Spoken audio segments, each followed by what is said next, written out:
नमस्कार। आज है 22 फरवरी, दिन बुधवार। वक्त हो गया जी बिजनेस की बहुत ही खास पेशकश इंडिया 360 का। मैं हूं दीपक डोभाल। करेंगे दिन भर की तमाम अहम खबरों का 360 डिग्री एनालिसिस। लेकिन सबसे पहले देख लेते हैं आज की हेडलाइंस। 12 घंटे से स्टॉकहोम हवाई अड्डे पर 300 यात्री परेशान।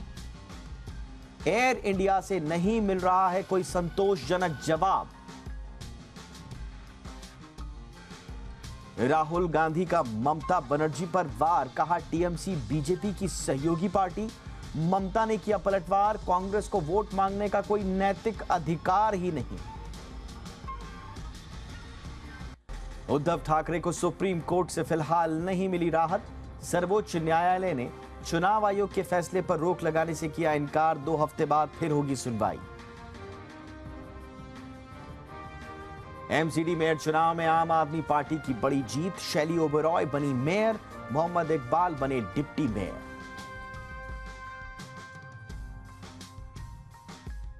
भारी बिकवाली के दबाव में 3 हफ्ते के निचले स्तर पर लुढ़का बाजार। निफ्टी 350 अंक टूटकर 17,600 के नीचे बंद।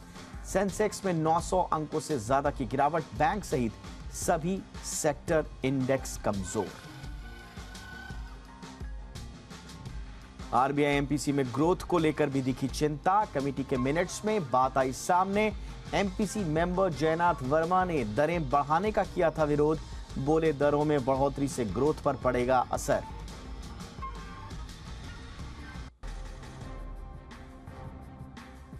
तो ये रही हेडलाइंस। अब सुबह से लेकर शाम तक क्या हुआ, सिलसिलेवार तरीके से पूरे दिन की कहानी आपको बताते हैं टॉप न्यूज में।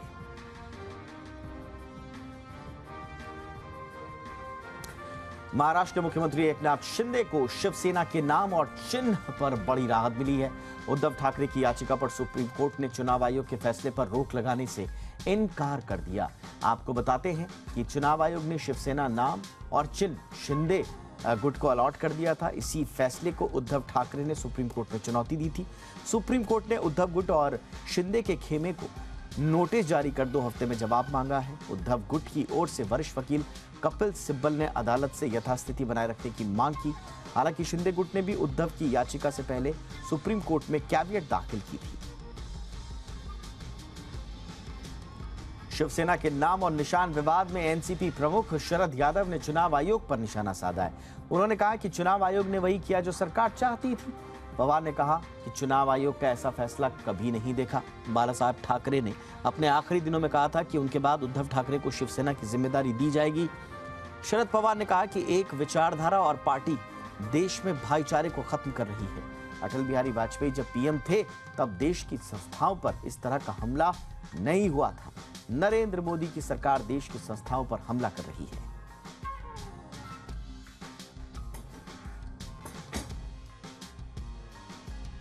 कांग्रेस अध्यक्ष मल्लिकार्जुन खड़गे ने अगले साल होने वाले लोकसभा चुनाव में अपनी पार्टी की सरकार बनने का दावा किया है। नागालैंड में एक चुनावी रैली को संबोधित करते हुए खड़गे ने कहा कि 2024 में कांग्रेस गठबंधन की सरकार बनेगी। इस दौरान खड़गे ने पीएम मोदी पर हमला बोला। उन्होंने कहा कि 2024 में देश की जनता पीएम मोदी को सबक सिखाएगी। उन्होंने कहा कि गठबंधन सरकार केंद्र में आएगी और कांग्रेस इसका नेतृत्व करेगी। उन्होंने कहा कि अन्य दलों के साथ बातचीत चल रही है।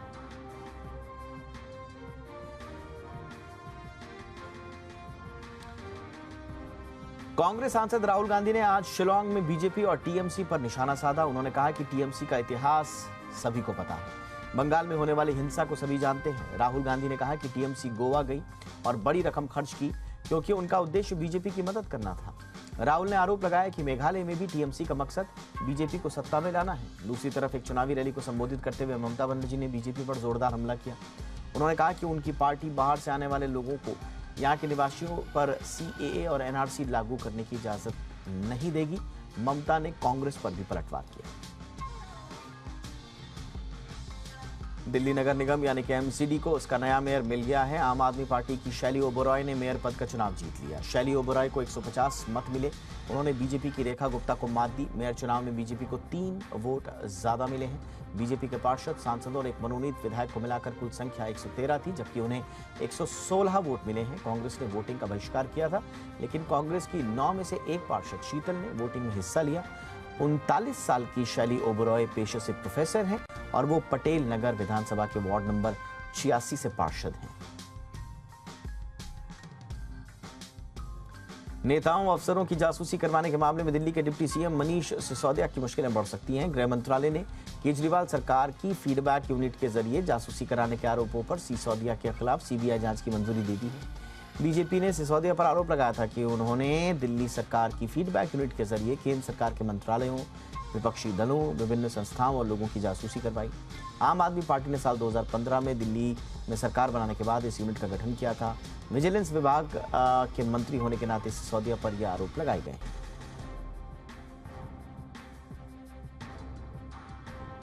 उत्तर प्रदेश के वित्त मंत्री सुरेश कुमार खन्ना ने आज राज्य का बजट पेश किया। इसमें महिलाओं, किसानों, उद्यमियों और युवाओं को खास ध्यान में रखा गया है। ये बजट करीब 7 लाख करोड़ रुपए का है। देश में किसी राज्य का बजट इतना बड़ा नहीं है। वित्त मंत्री ने अगले वित्त वर्ष में छात्रों को टैबलेट देने का ऐलान किया है। इस पर सरकार 3,600 करोड़ रुपए खर्च करेगी। राज्य में 3 महिला पीएससी बटालियन बनेंगी।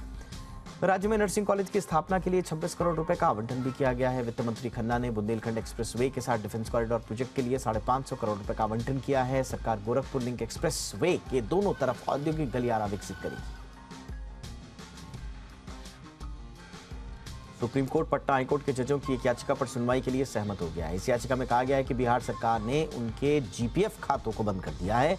यह मामला मुख्य न्यायाधीश डीवाई चंद्रचूड़ और जस्टिस कृष्ण मुरारी और पीएस नरसिम्हा की पीठ के सामने आया है। एक वकील ने बेंच के सामने इस मामले का जिक्र करते हुए कहा कि 7 जजों की जीपीएफ खाते बंद किए गए हैं। इन जजों को अप्रैल 2010 में बिहार की सुपीरियर न्यायिक सेवाओं के तहत सीधी भर्ती के रूप में अतिरिक्त जिला और सत्र न्यायाधीश के रूप में नियुक्त किया गया था। उन्हें पिछले साल हाई कोर्ट में न्यायाधीश के रूप में नियुक्त किया गया था। जब वो न्यायिक अधिकारी थे तब वो राष्ट्रीय पेंशन योजना का हिस्सा थे। अमेरिका से दिल्ली आ रही एयर इंडिया की फ्लाइट को तकनीकी खराबी की वजह से स्वीडन के स्टॉकहोम में इमरजेंसी लैंडिंग करानी पड़ी। विमान में 300 यात्री सवार थे, सभी सुरक्षित हैं।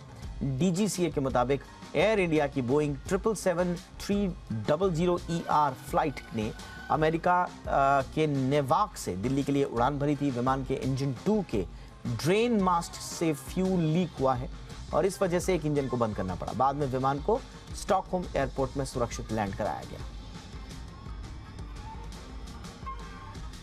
रूस के साथ छिड़ी जंग को खत्म करवाने के लिए यूक्रेन ने अब भारत का साथ मांगा है। यूक्रेन के राष्ट्रपति कार्यालय के प्रमुख ने भारत के एनएसए अजीत डोभाल को फोन कर रूस के खिलाफ प्रस्ताव पर भारत से समर्थन की अपील की है। यूक्रेन की ओर से यह फोन कॉल ऐसे समय पर आया जब दोनों देशों के बीच छिड़ी जंग को 1 साल पूरा होने वाला है। जानकारी के मुताबिक यूक्रेनी अधिकारी ने एनएसए डोभाल के साथ बातचीत के दौरान उन्हें वर्तमान स्थिति के बारे में जानकारी दी।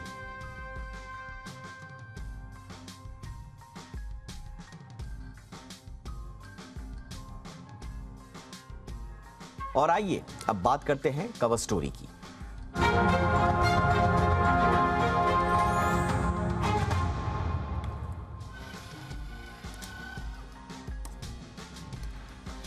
कवर स्टोरी में आज एक महत्वपूर्ण मुद्दा।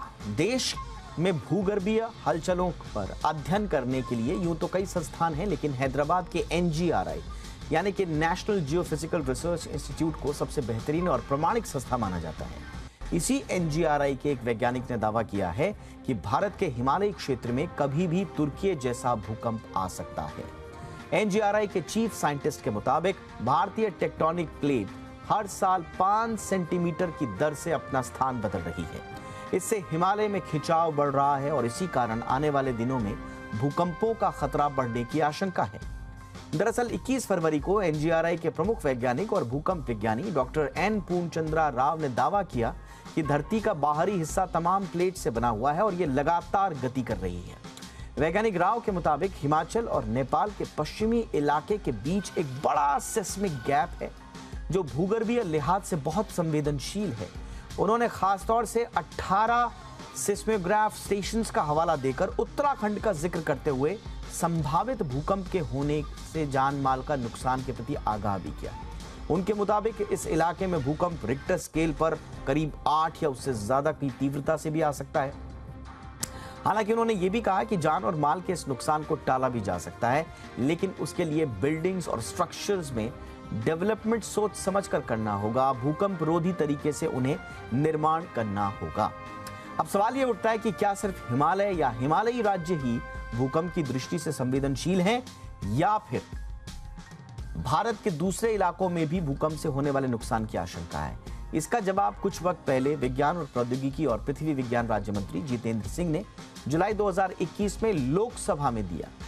उनके जवाब के मुताबिक देश में भूकंपों के रिकॉर्ड को देखें और इसके इतिहास को देखें तो भारत की कुल भूमि का लगभग 60% हिस्सा, प्रिसाइजली 59% हिस्सा अलग अलग भूकंपों के लिए संवेदनशील है।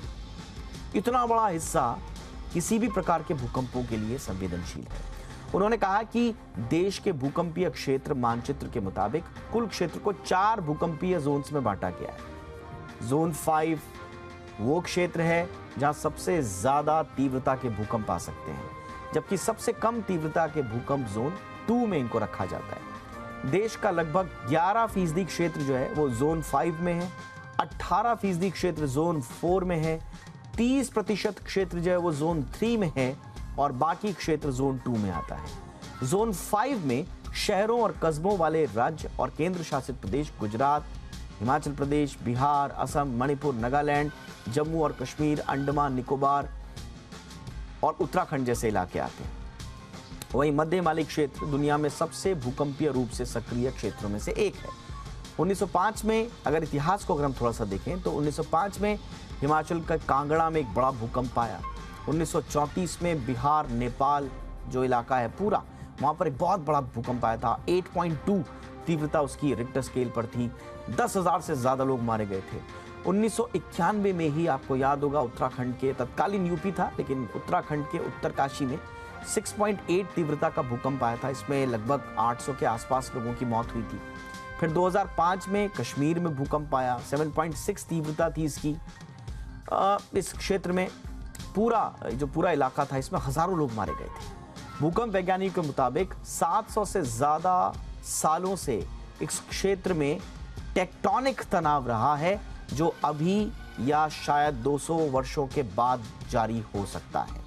और अभी 2016 में कुछ अध्ययन हुए थे, उसमें यह संकेत मिला था कि ये अभी इसके जो एनर्जी वो प्रॉपर्ली रिलीज नहीं हुई है। इसके अलावा मध्य हिमालय का एक बहुत बड़ा क्षेत्र जो है वो बहुत संवेदनशील जोन में है।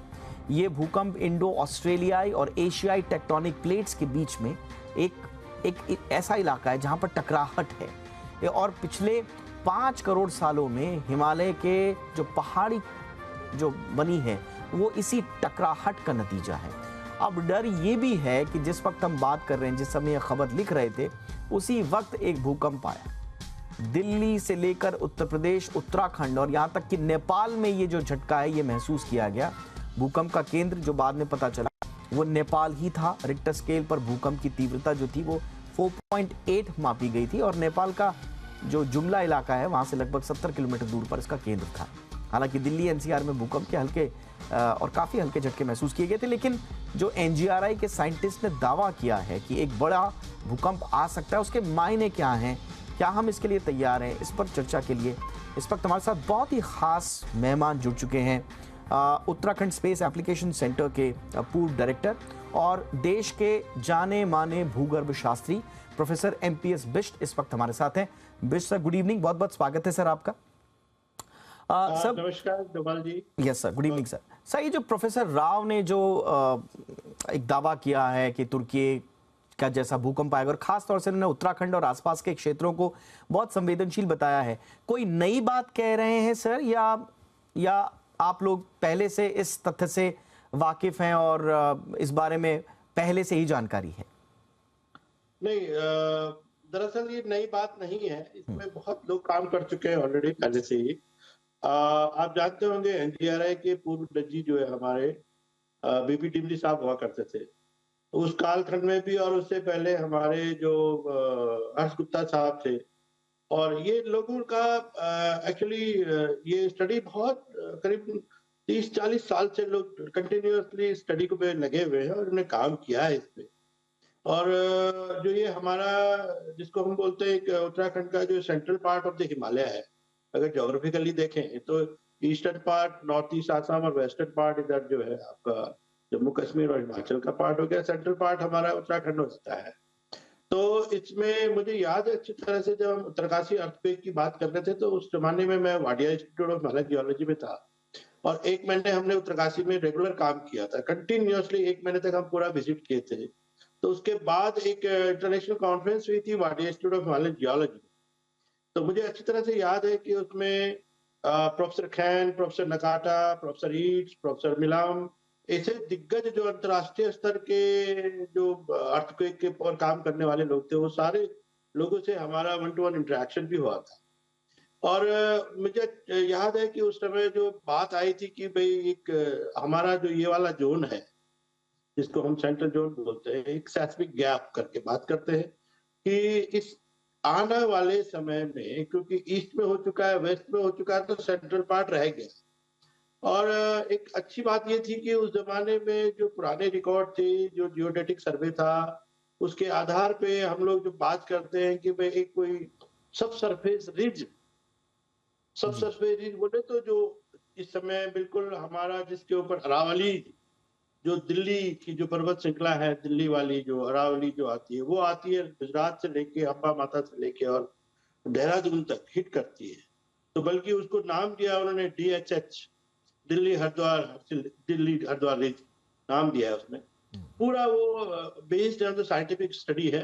वो रिज क्लियर कट दिखती है जियोडेटिक सर्वे के आधार पे, पूरा एविडेंसेस के आधार पे। जी। तो उस रिज के आसपास ये बात होती है कि भाई टकराहट होती है, वो जब आप कह रहे हैं कि भाई यूरेशियन प्लेट से जाके टकरा रही है, इससे हमारा इंडियन सब कॉन्टिनेंट जब टकरा रहा है, तो वो रिज जो होती है वो आती है, और वो आके इस उसका जो मेन जो बड़ा, मतलब आप लोगों को अचंभित होंगे और हम भी बड़े उसमें चिंता में हैं कि वो रिज पास होती है देहरादून के नीचे से। Oh my God! और आप देखिए कि देहरादून तक तो वो फुल्ली रिकॉर्डेड है। दिल्ली में वो जो है आपकी जो रायसीना हिल और दिल्ली यूनिवर्सिटी और आपका आर के पुरम जो मंदिर है, ये सारे उसी रिज के ऊपर है, अरावली रिज के ऊपर। और यही रिज जो है वो कंटिन्यू करती है नीचे सोनीपत के नीचे आके करीबन। जब ओएनजीसी वालों ने डीप ड्रिलिंग करी थी सर्वे, तो पता चला कि धीरे धीरे के 2-2.5 डिग्री के इंक्लिनेशन पे वो रिज आके यहाँ देहरादून के नीचे आती है। और फर्दर उसके कुछ एविडेंसेस, कुछ रिकॉर्ड आते हैं कि भाई ये रिज आफ्टर ऑल जा कहाँ रही है आगे तक। तो that is a plate actually. वो जो बेस लाइन है वो मूव कर रही है। अब ये है कि उसमें एनर्जी एक्युमुलेट हो रही है। कुछ लोगों का 2 स्कूल है इसमें एक्चुअली। उस टाइम पे 2 बातें आई थी कि क्या ये एनर्जी धीरे-धीरे करके रिलीज हो रही है, या ये एनर्जी एक्युमुलेट हो रही है और एक टाइम में आके बिल्कुल अपना विभत्स रूप दिखाएगी। तो इस पे 2 स्कूल है, 2 थॉट्स हैं, और मैक्सिमम लोगों का यही कहना है कि भाई अब ये क्योंकि एक सेस्मिक गैप है, ये ज़ोन है, इस ज़ोन में आके अब एनर्जी रिलीज होनी है।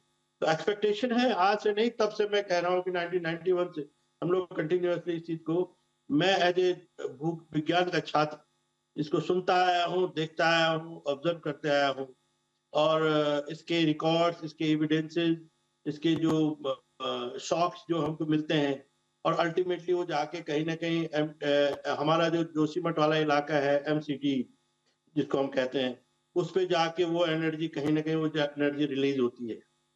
जो भी आपके एनर्जी एक्युमुलेट। आपने जो अब तक कहा सर, मैं एकटक होके आपकी बात सुन रहा था, और जैसे-जैसे आप इसको एक्सप्लेन कर रहे थे वैसे-वैसे चिंताएं भी बढ़ रही थी, लेकिन एक जो चीज़ आपने बोली कि ये जो एनर्जी रिलीज होने के 2 स्कूल ऑफ थॉट्स हैं, अगर धीरे-धीरे एनर्जी रिलीज हो रही है तो शायद, जहां तक मैं समझ पा रहा हूं, फिर शायद ग्रेजुअली एनर्जी रिलीज होगी और उतना खतरा नहीं है।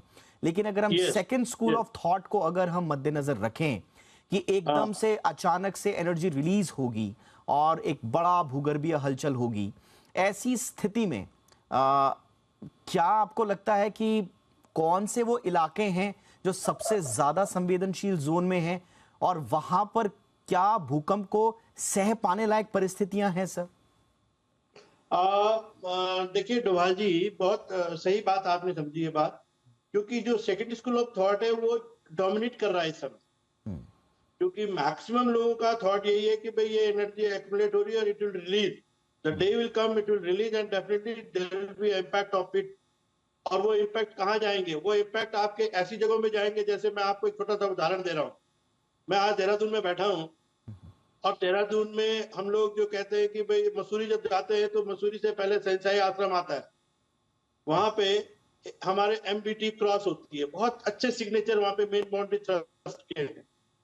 तो ये जो थ्रस्ट सीट्स होती है, जैसे एमबीटी हो गया, एमसीटी हो गया, जिसको हम लोग कहते हैं मेन सेंट्रल थ्रस्ट, जिसका उदाहरण हम कई बार देख चुके हैं, अपने लिटरेचर में भी है कि these are the points where the release energy maximum release.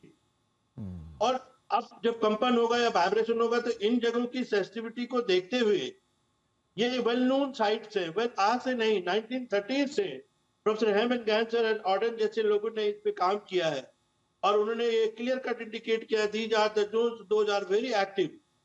But unfortunately अब मैं वही कहूंगा, चाहे उसमें हम लोग खुद अपने आप में हैं या हमारी सरकारें हैं, इन्होंने कभी इसको सीरियसली नहीं लिया।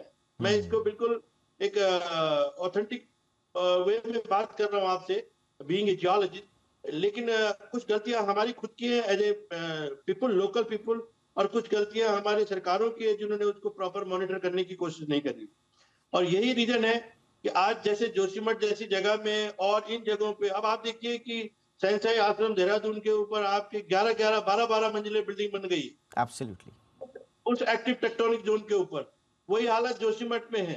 जोशीमठ जैसे एक इतना सेंसिटिव ढाल जो एमसीटी के बिल्कुल नोज पे खड़ा है जोन पे, जिसको कि बहुत ही हाईली सेंसिटिव जोन कहा गया है, वहां पे आपने 12 किलोमीटर की टनल बना दी, वहां पे आपने जो है इतने बड़े बड़े भवन बना दिए, 7-7, 8-8 मंजिले भवन बना दिए। तो इनकी स्थिति क्या होगी अगर छोटा सा भी ट्रिमोर आएगा, ये सारी जाएंगी, ये निश्चित तौर पर जाएंगी। Absolutely sir. सर क्या कारण है जो आप कह रहे हैं, और बड़ा गंभीर है आपका जो ऑब्जर्वेशन है, क्या ऐसा कारण है? क्योंकि हम देख रहे हैं तमाम जियोलॉजिस्ट, तमाम वैज्ञानिक ये कहते रहे हैं कि पूरा का पूरा हिमालय जोन, खासतौर से उत्तराखंड और आसपास का जो मध्य हिमालयी क्षेत्र है वो बहुत संवेदनशील जोन में है।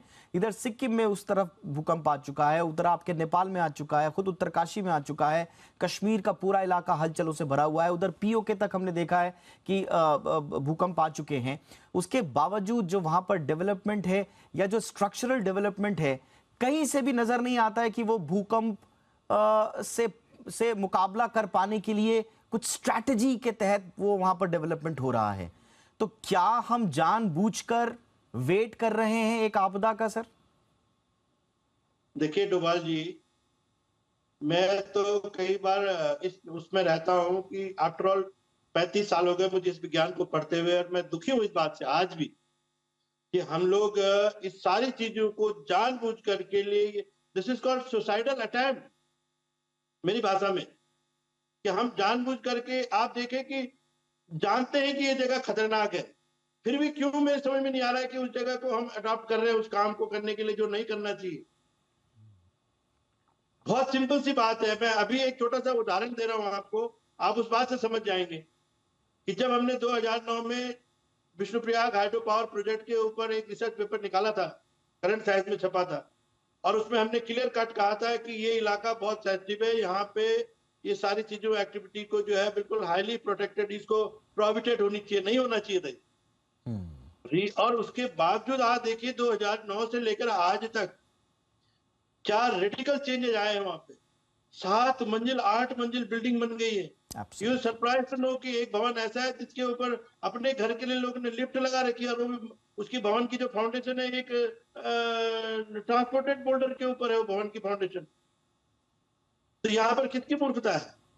यहाँ पर हमारी लालसा भी है, जो हम लोकल लोग हैं, हमारी ये रहता है कि ठीक है, उत्तरकाशी अर्थक्वेक देख लिया, चमोली अर्थक्वेक देख लिया, उसके 2013 की आपदा देख ली केदारनाथ की, और ये सब देखने के बावजूद, इतनी तबाही के बावजूद भी हम उसी चीज को फॉलो करते जा रहे हैं जिससे हमें नुकसान हुआ है। Absolutely sir, absolutely. एक ताज़ा उदाहरण हमारे सामने टर्की का है।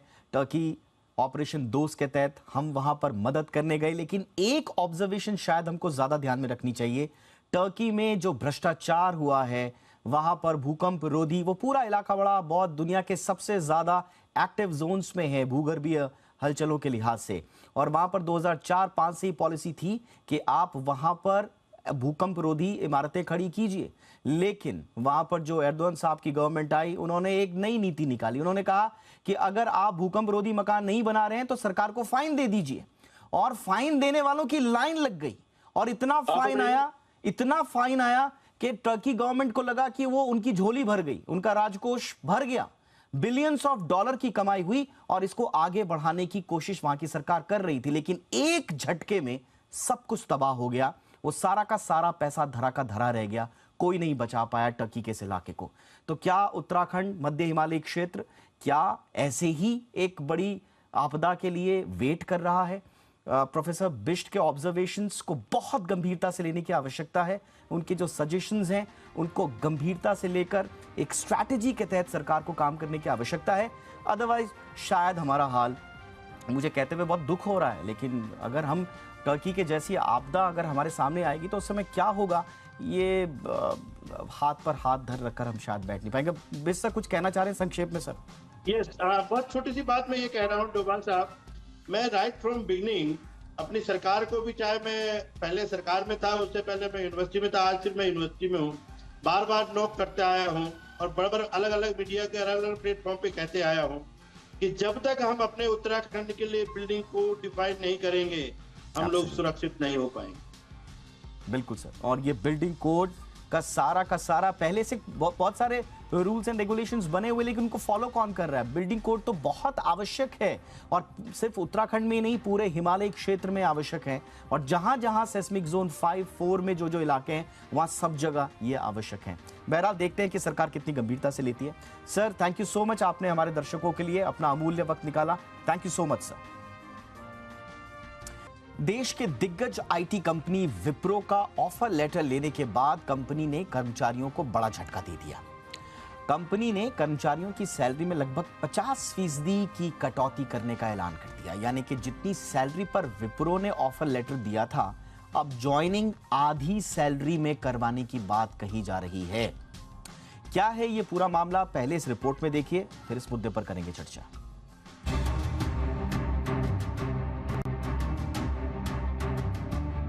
देश की दिग्गज आईटी कंपनी विप्रो में ज्वाइनिंग का इंतजार कर रहे कर्मचारियों को तगड़ा झटका लगा है। कंपनी ने कर्मचारियों की सैलरी में लगभग 50% की कटौती करने का फैसला लिया है। ये जानकारी कंपनी ने ईमेल के जरिए दी है। इस ईमेल में कंपनी ने कैंडिडेट से कहा कि हमारी इंडस्ट्री में दूसरों की तरह हम ग्लोबल इकोनॉमिक और कस्टमर्स की जरूरतों का आकलन करते हैं। हमारी हायरिंग इस बात पर निर्भर करती है, हम आपकी प्रतिबद्धता और धैर्य की सराहना करते हैं। हम आपके लिए सही अवसरों की पहचान करने का प्रयास करते हैं। इस समय हमारे पास 3.5 लाख पर एनम के पैकेज पर कुछ प्रोजेक्ट इंजीनियर रोल्स के लिए पद खाली हैं। हम अपने सभी वेलोसिटी ग्रेजुएट्स को 2023 बैच में इन नौकरियों को चुनने का अवसर प्रदान करना चाहते हैं। कंपनी ने आगे कहा कि अगर कोई कैंडिडेट इस ऑफर को एक्सेप्ट करता है तो उसे मार्च से ऑन बोर्ड कर दिया जाएगा और इसके पहले के सभी ऑफर्स को खत्म माना जाएगा। हम आपको इस अवसर का लाभ उठाने के लिए प्रोत्साहित करते हैं। अगर कोई कैंडिडेट इस ऑफर को मंजूर नहीं करना चाहता तो वो अपने ओरिजिनल ऑफर को जारी रख सकते हैं। कंपनी के ईमेल में कहा गया है, हालांकि हम डेट ऑफ ज्वाइनिंग को लेकर कोई वादा नहीं कर सकते क्योंकि हमारी भर्ती योजना मौजूदा आर्थिक माहौल और ग्राहकों की जरूरतों के आधार पर तय की जा रही है। इधर आईटी कर्मचारियों की यूनियन NITES ने कंपनी के इस फैसले का विरोध किया है और इस तरह के फैसलों को गलत बताया है। साथ ही कंपनी को फैसला वापस लेने की बात कही है। ब्यूरो रिपोर्ट, जी मीडिया। इस वक्त हमारे साथ खास मेहमान जुड़ चुके हैं, नाइट्स यानी कि national information technology employees senate के फाउंडर प्रेसिडेंट हरप्रीत सिंह सलूजा। हरप्रीत जी बहुत बहुत स्वागत है सर आपका। अब कंपनी ये कह रही है कि साहब हम तो जो दूसरी इंडस्ट्री है वही कर रहे हैं, हम तो ग्लोबल इकोनॉमीज, कस्टमर नीड्स, इन सब का अध्ययन कर रहे हैं और फिर उसके हिसाब से हम अपने हायरिंग प्लान्स बनाते हैं।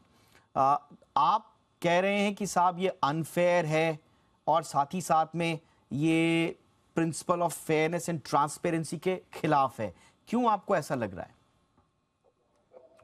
धन्यवाद दीपक जी, सर्वप्रथम आमंत्रित करने के लिए। वेलकम। विप्रो के केस की अगर हम पर्टिकुलरली बात करें तो पिछले ही महीने, एग्जैक्ट 1 महीने पहले भी हमारी इस बात पर चर्चा हुई थी, जब कंपनी ने इन्हीं फ्रेशर्स में से 450 एम्प्लॉइज को घर का रास्ता दिखा दिया था और उनको ये कहा गया था कि एक पर्टिकुलर हमने आपको टेस्ट दिया है जिसमें आपके स्कोर्स ठीक नहीं रहे, इसलिए हमने आप लोगों को निकालने का फैसला किया है। हालांकि ये बात देखने लायक है कि सितंबर 2021 में इन कर्मचारियों को इंटरव्यू लेने के बाद, टेस्ट लेने के बाद में ऑफर लेटर प्रदान किए गए, जो कि फरवरी 2022 आते आते तक इनको ये कहा गया कि आपको अगले 3 महीने के लिए या तो अनपेड इंटर्नशिप करनी पड़ेगी, या फिर हमारे पास में आपको 40,000 रुपए देने पड़ेंगे और एक ट्रेनिंग 3 महीने की आपको करनी पड़ेगी, जिसमें से कई कर्मचारियों ने अनपेड इंटर्नशिप करने का फैसला लिया। उसके बाद में 6 महीने बाद में कंपनी ने इन कर्मचारियों को एक ईमेल भेजा और कहा कि एक पर्टिकुलर प्रोग्राम है वेलोसिटी, अगर आप इसमें अच्छे स्कोर्स लेकर आएंगे तो आपको जो हमने 3.5 लाख का पैकेज ऑफर किया है, इसमें हम आपको 6.5 लाख रुपए का पैकेज पर अच्छा, एनम का देंगे। ये वेलोसिटी और ट्रेनिंग 6.5 प्रोग्राम ना इसका नाम?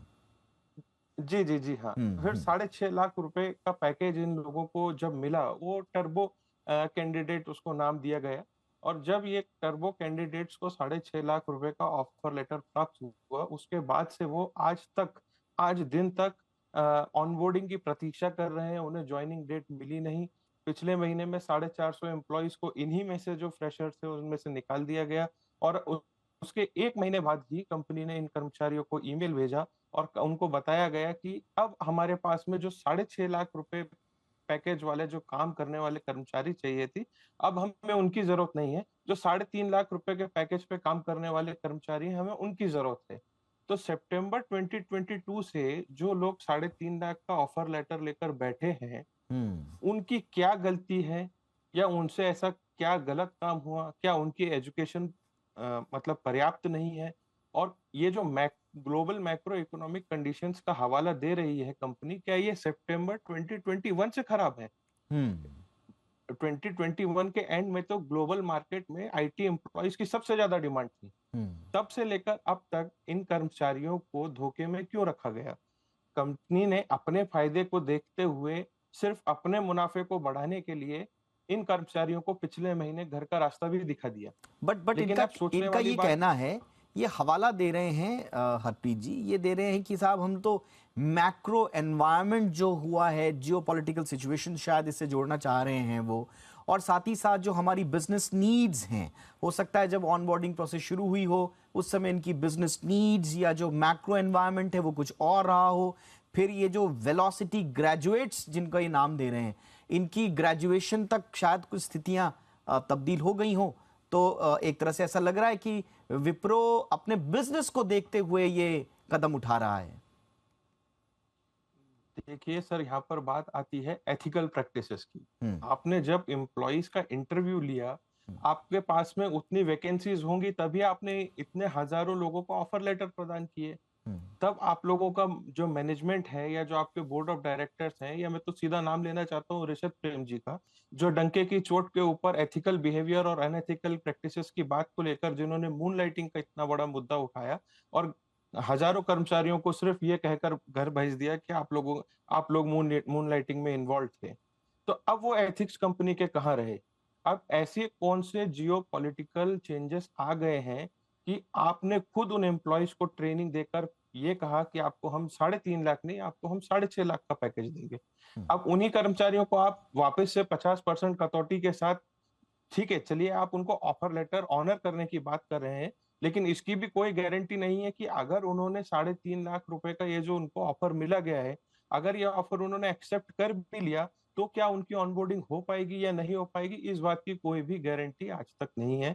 इसलिए माननीय लेबर मिनिस्टर जी को, भूपेंद्र यादव जी को, मैंने पत्र के द्वारा ये उनके नॉलेज में लाने की कोशिश की है और उन्हें बट बताया इनका है जो मेल है हरप्रीत जी, आपने जो गारंटी की बात कही, ये अपने मेल में साफ साफ लिख रहे हैं कि हम आउटस्टैंडिंग ऑफर ये जो दे रहे हैं, इससे तुरंत एक इमीडिएट अपॉर्चुनिटी बन रही है कैंडिडेट्स के लिए जो अपना स्टार्ट करें वो करियर, अपना एक्सपर्टीज जो है वो बिल्ड करें, नए स्किल्स को एक्वायर करें, और हमारा जो extensive learning and development programme है उसका हिस्सा। तो एक तरह से लग रहा है कि ये तो साफ तौर पर कह रहे हैं कि हम आपको तुरंत एक अच्छा करियर ऑप्शन दे रहे हैं। तो आपको ऐसा क्यों लग रहा है कि इस बात की गारंटी नहीं है कि ये ऑफर ऑनर नहीं किया जाएगा? जी देखिए दीपक जी, मेल में उनके द्वारा लिखा गया है कि मार्च 2023 से हम ऑनबोर्डिंग स्टार्ट करेंगे। लेकिन देखने वाली बात यह है समझ लीजिए कि 100 एम्प्लॉय थे, 100 फ्रेशर्स में से उन्होंने 40 या 50 को ये ऑफर दिया कि हम आपको 6.5 लाख पे के पैकेज के ब्रैकेट में डालेंगे। तो जो सितंबर 2022 से 3.5 लाख का ऑफर लेकर जो वेट कर रहे हैं, और अगर कंपनी आज ये बोल रही है कि ये अपॉर्चुनिटी सेम उन्हीं 3.5 लाख के पे ब्रैकेट वालों के लिए है, तो जो सितंबर से वेट कर रहे हैं उन्हें ये अपॉर्चुनिटी क्यों नहीं प्रदान की गई?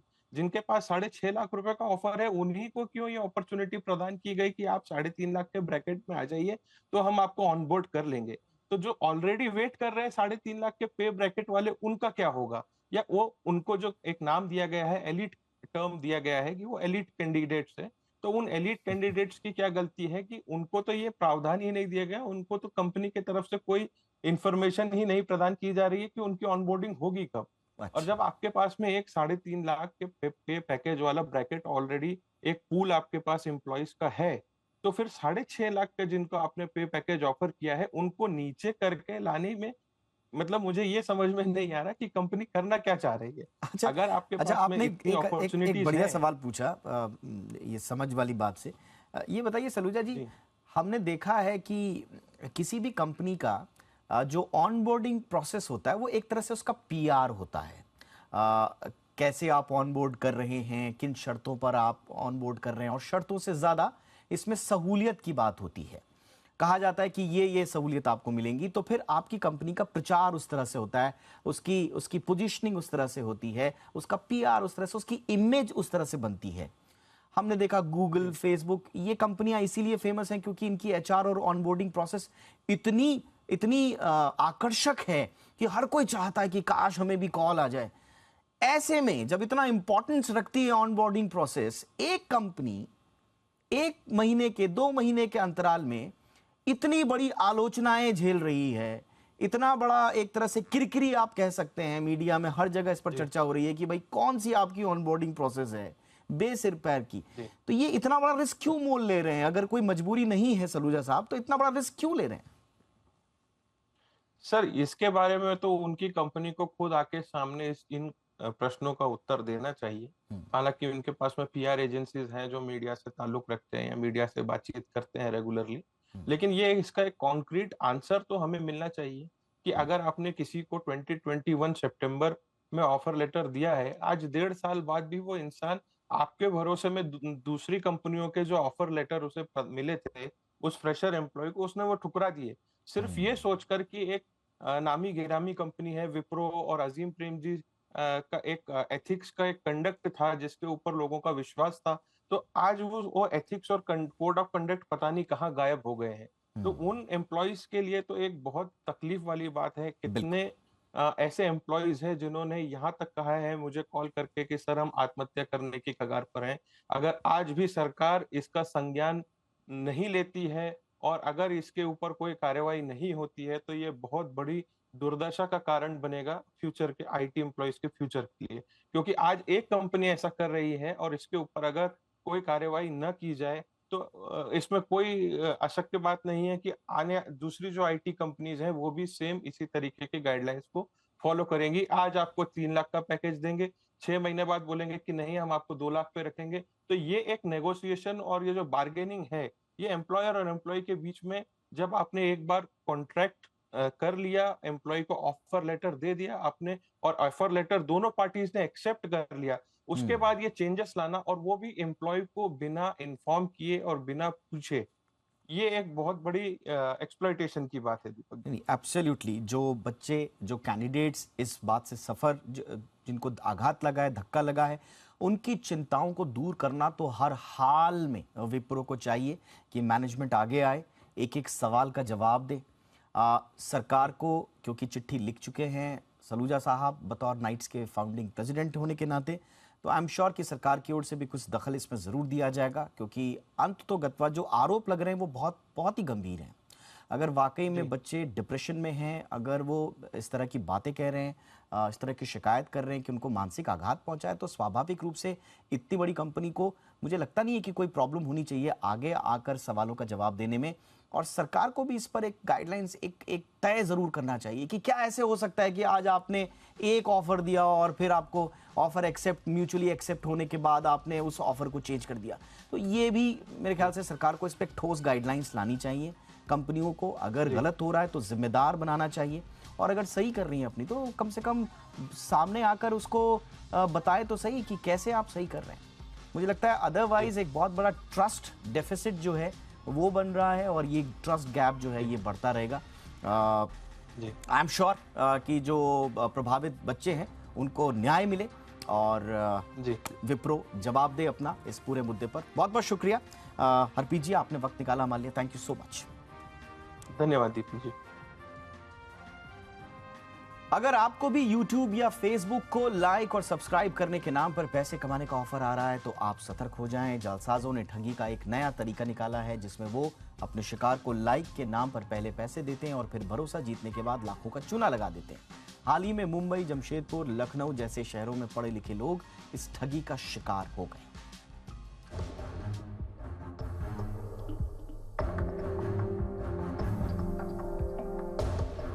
आपके पास अगर YouTube या Facebook के कंटेंट को लाइक या सब्सक्राइब करने के लिए पैसे देने का ऑफर आता है तो सावधान हो जाइए। तत्काल समझ जाइए कि दाल में कुछ काला नहीं बल्कि पूरी की पूरी दाल ही काली है। YouTube और Facebook पर लाइक और सब्सक्राइब करने का ये फर्जीवाड़ा आजकल पूरे देश में धड़ल्ले से चल रहा है। मुंबई, जमशेदपुर, लखनऊ जैसे शहरों में पढ़े लिखे लोग इसी तरह की ठगी का शिकार हो गए। दरअसल ये जालसाज ताना बाना ही ऐसा बुनते हैं कि शिकार लालच में आकर उनके जाल में आसानी से फंस जाता है, और जब तक वो कुछ समझता है उसका बैंक अकाउंट साफ हो चुका होता है। इसी तरह की ठगी का ताजा मामला मुंबई से सामने आया है, जहां एक महिला को वर्क फ्रॉम होम के नाम पर एक मैसेज मिलता है कि YouTube पर हर एक लाइक पर उसे 50 रुपए मिलेंगे। महिला को 3 लाइक करने पर 150 रुपए मिले भी। महिला का जैसे ही विश्वास बढ़ा उसके पास फोन आता है कि उसका काम और बढ़ सकता है। इसके लिए उसे कुछ पैसे जमा करके मेंबरशिप लेनी होगी। महिला ने ये पैसे जमा भी कर दिए। इसके बाद ठगों पर महिला का भरोसा बढ़ता गया, और जैसे ही महिला का भरोसा परवान चढ़ा, जालसाजों ने उसके खाते से 10 लाख रुपए की रकम उड़ा डाली। ठगी के दूसरे तरह के मामले की अगर बात करें तो इसमें भी लाइक और सब्सक्राइब करने के नाम पर कैशबैक का ऑफर दिया जाता है। जालसाज सोशल मीडिया यूजर्स को एक निश्चित रकम जमा करने के लिए कहते हैं और उस पर 30% की कमाई होने का दावा करते हैं। इसके लिए यूजर्स को टेलीग्राम से जुड़ना होता है। एक ऐसे ही मामले में ठगी के शिकार शख्स से 1000 रुपए जमा करवाए गए। बदले में उसके खाते में 1300 रुपए आ गए। भरोसा बढ़ा तो शख्स ने और पैसे जमा किए और उस रकम पर भी 30% बढ़कर मिले।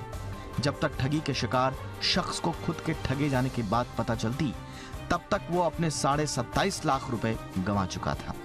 कुछ जालसाज लाइक और सब्सक्राइब करने के लिए क्रिप्टो देने का लालच देते हैं, तो कुछ पीड़ितों को ठगों की कमाई को प्रदर्शित करने के लिए एक लिंक पर जाने के लिए कहा जाता है, ताकि दूसरे लोग भी उनकी कमाई से प्रभावित नेटवर्क से जुड़ सकें। जैसे ही यूजर्स ठग के जाल में फंसते हैं, उनका बैंक खाता साफ हो जाता है। इस तरह के मामलों में पुलिस ने जांच में पाया कि कई वेबसाइट्स, व्हाट्सएप ग्रुप्स, टेलीग्राम जैसे प्लेटफॉर्म्स पर कई ग्रुप्स इस तरह के काम में लगे हुए हैं। कुछ का तो सीधा कनेक्शन चीन से पाया गया है, जिनके सर्वर चीन से मिले हुए हैं। फिलहाल तो आपको इस तरह की नई ठगी से बचने की जरूरत है। समझ लें कि पैसा कमाने का कोई आसान या शॉर्टकट तरीका नहीं होता, इसलिए ऐसे मैसेजेस को इग्नोर करें। अपनी निजी जानकारी किसी से साझा ना करें। लालच के चक्कर में ऐसे किसी लिंक पर न जाएं जहां पैसे कमाने के लिए लाइक और सब्सक्राइब करने का ऑफर हो। ये कुछ ऐसे टिप्स हैं जो आपको इन फर्जी लाइक्स या सब्सक्राइब वाली ठगी से बचाने का काम कर सकते हैं। जालसाज आपको ठगने के लिए रोज नया जाल बिछाएंगे, लेकिन एक बात साफ है कि कहीं पर भी आसान कमाई नहीं है। कोई भी आपको फ्री में पैसे नहीं देगा, इसलिए लोभ और लालच में ना पड़े और सतर्क रहें। एकता सूरी, जी मीडिया, मुंबई।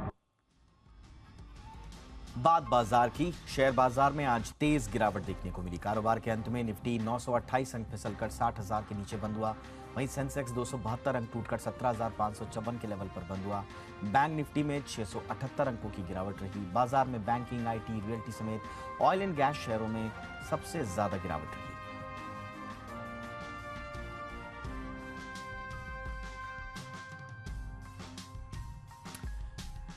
पाकिस्तान के पीएम शहबाज शरीफ ने बड़ा ऐलान किया है। पाकिस्तान के मंत्रियों की सैलरी, गाड़ियां और सिक्योरिटी पहले से कम हो गई हैं। ऐसी खबरें हैं कि पाकिस्तानी खुफिया एजेंसी का बजट भी घटाया जा रहा है और ये सब कुछ आईएमएफ के ऑर्डर पर किया जा रहा है। इसके बाद शहबाज ने कहा कि अभी भी आईएमएफ की 1-2 शर्तें बाकी हैं।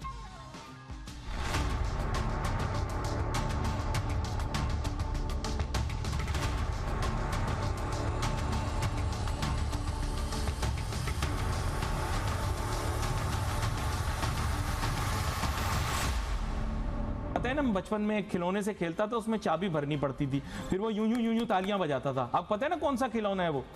तो मैं ये सीपे का खिलौना भी बिल्कुल इसी तरह का खिलौना है। आप यही वजह समझ रहे हैं कि दोस्त ममालिक से भी कोई मदद नहीं हो पा रही है? कोई निजी थूक नहीं रहा इन पे, कोई क्या मदद आनी। 22 करोड़ लोग हैं, उनकी तो आंखें बंद हैं, कान बंद हैं, उनको तो नहीं नजर आ रहा कि हमारा मुस्तकबिल क्या है। लेकिन ये कि दुनिया देख रही है आपको कि आप इस वक्त किस तरीके से बनाना रिपब्लिक जो है वो बने हुए हैं। पैसा खत्म होते ही पाकिस्तान जमीन पर आ गया। हवाई चलने वाली शहबाज सरकार का खजाना खत्म हो गया। अब पाकिस्तान में सैलरी, पेंशन और सिक्योरिटी सबके बजट पर कैंची चलने वाली है।